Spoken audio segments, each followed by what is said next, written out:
La vida líquida, como le llama Zygmunt Bauman, es un estilo de vida proporcionado por la modernidad líquida. Esta modernidad deja de lado la cotidianidad del pasado para aventurarse en una vida más fluida, con más movimiento, más líquida. El actuar de los miembros en esta modernidad debe de cambiar antes de que esos actos se conviertan en hábitos. Conforme sus acciones cambien día con día, de igual modo su identidad. Esto por el temor de ser desechados. No se quedan con una misma profesión o con un mismo hobby.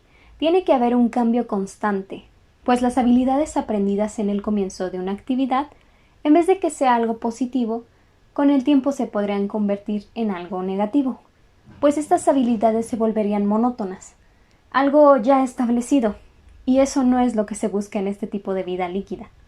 Lo que se busca es cambiar constantemente. Adaptarse fácilmente a estos cambios es una buena cualidad que tienen este tipo de individuos. No importa con cuántos obstáculos se tomen, así como el agua, encuentran modos para pasarlos. Aunque también existen las personas que, por más que quieran, no pueden seguir el ritmo de la vida líquida de sus compañeros, por lo que están condenados a ver cómo cada uno de ellos se aleja.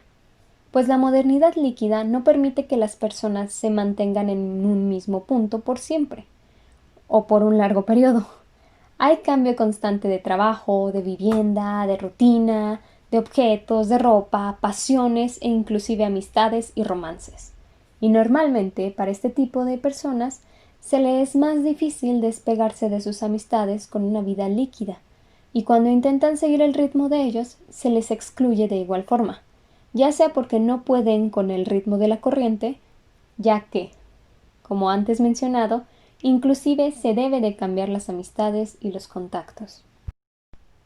En una sociedad moderna líquida, la industria de eliminación de residuos, que son las habilidades, personas, cosas y demás que ya no utilizaremos, pasa a ocupar los puestos de mando de la economía de la vida líquida, donde entramos al consumo por querer cosas nuevas, mejores y modernas, en donde influencia la vergüenza que tienen los actores por no estar al pie de los demás o al corriente en cuestión de moda y objetos. Es ese miedo de ser apartados.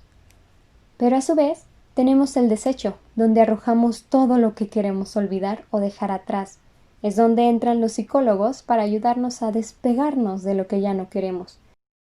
Los actores que se encuentran en la modernidad líquida no tienen una visión clara del futuro, puesto que es incierto y se prefiere un cambio constante. Por ello es que las metas no son muy establecidas, y en caso de haber metas, no llegan a ser de largo plazo.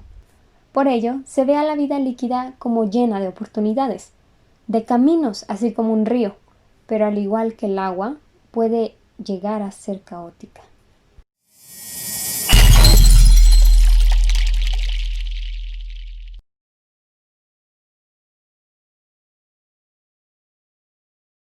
La cultura, como la conocemos, es un modo de conducta regular y común entre los individuos, donde desde la crianza se enseñan y perciben los hábitos y características a seguir, las cuales son únicas e identificables unas con otras.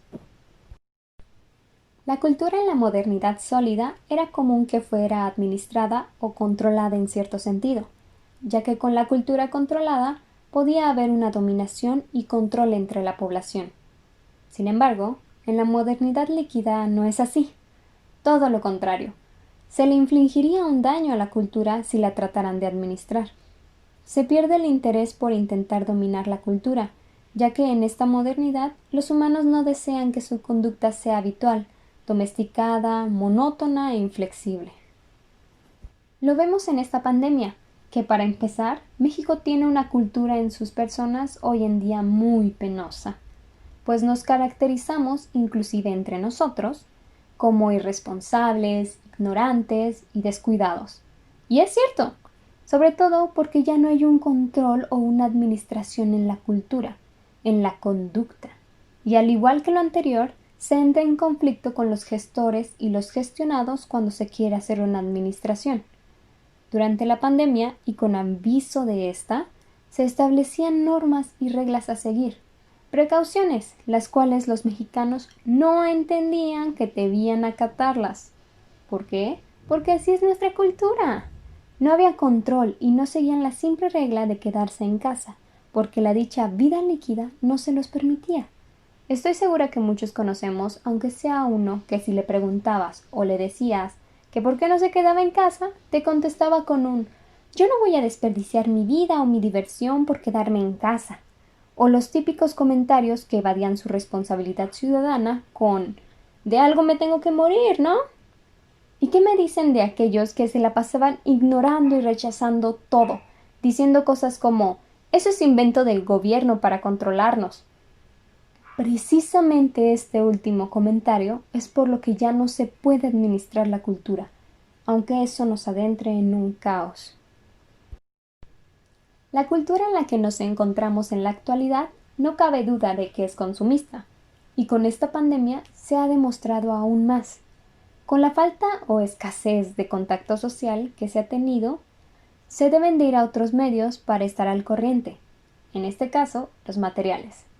Con la tecnología es muy común las compras en línea, pero cuando no salimos de casa hace que esto sea aún más frecuente. La necesidad de comprar cada cosa que se anuncia en los medios. Porque admitámoslo, es donde pasamos más tiempo, sobre todo que estamos encerrados. Comprar y probar curso tras curso digital, producto tras producto, para después que nos aburra y después de presumirlo, comprar el siguiente.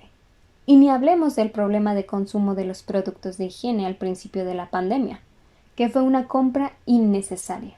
Y claro, las industrias saben cómo publicitar a que compremos más, y no es del todo difícil, porque en cuanto veamos algo que no tengamos o no sepamos hacer, inmediatamente lo compraremos o lo haremos. Ayudamos a que las industrias nos consuman más. Pero eso no quita que solamente los que se quedan en casa son los que tienen conductas malas o consumidoras, y que por ello es malo quedarse en casa. No. También lo son aquellos que no obedecen las normas y salen, pues con la vida líquida les exige que no se queden en un solo lugar haciendo las mismas actividades de rutina. No importa que eso ponga en riesgo su salud, deben estar al corriente.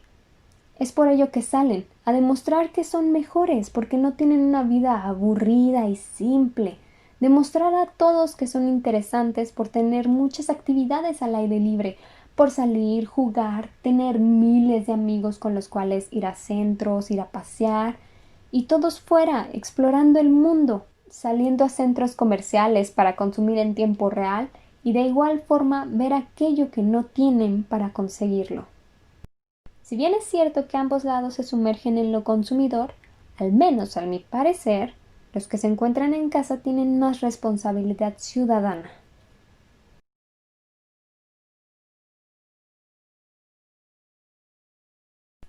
En la actualidad, a falta de comodidad, se va a la seguridad, en donde es cierto que en nuestro mundo hay peligro, pero nosotros nos sugestionamos y ponemos al peligro en unos extremos, por lo que acudimos a medidas extremas para sentirnos cómodos o por lo menos seguros.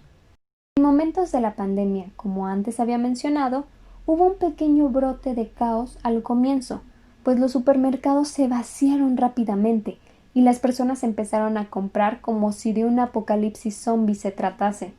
Esa exageración de peligro fue lo que los hizo actuar como tal. Y es cierto que lo que está pasando con el COVID-19 es peligroso. No debemos caer en pensamientos extremistas aún así, porque así como hay personas irresponsables, también hay personas cuidadosas y conscientes. Y también están las que son extremistas, aquellas que no quieren ni siquiera ir al supermercado a comprar comida porque todo está contagiado, o por el miedo que si solo salen a barrer la banqueta de su casa o por sacar a pasear al perro, ya se van a contagiar. Esta seguridad que nosotros nos inventamos no mejorará nuestra comodidad. Debe de haber un equilibrio en estos temas de seguridad, que es tomar las medidas adecuadas sin caer en los extremos, ya sea en el extremo de no creer que existe una pandemia y no usar nada, o por el contrario, usar demasiado y llegar a actitudes extremistas. En la modernidad sólida se quedaba con una sola idea establecida. Si algo les funcionaba, se quedaban con eso y no exploraban más allá de ello. En cambio, la modernidad líquida se aventura para ver y explorar más allá en todos los ámbitos. Y es por eso que era muy juzgada, aunque tiene su parte buena esta modernidad. En esta parte nos enfocaremos como ejemplo en la medicina, en donde la modernidad sólida, si tenía un remedio químico concreto, lo dejaba en ese. En cambio, la modernidad líquida buscaba otras opciones, otros remedios, y uno de ellos, y de los mejores, fue no en cuestión de heridas, sino en cuestión de mente, pues los psicólogos y la terapia ayudan mucho a las personas, cosa que en el pasado era algo inimaginable, y hoy en día ayuda demasiado, sobre todo en este tiempo infernal de pandemia, donde los problemas emocionales parecen empeorar más, donde reina el estrés de las tareas y el trabajo y la soledad está más presente, donde los problemas en casa resaltan más que el sol de la mañana. Este tipo de curaciones es la que nos ha motivado a seguir adelante y a evitar que nos volvamos locos por aislarnos tanto o que no caigamos en un aislamiento total, como puede ocurrir con las personas extremistas ya antes mencionadas. La modernidad líquida en general tiene sus altos y sus bajos. Con la pandemia desgraciadamente resaltaron más los negativos, pero debemos de recordar que las medidas de seguridad de salud están por algo, y mientras más pronto sigamos dichas reglas, más rápido podemos regresar a nuestra vida líquida que a muchos nos gusta.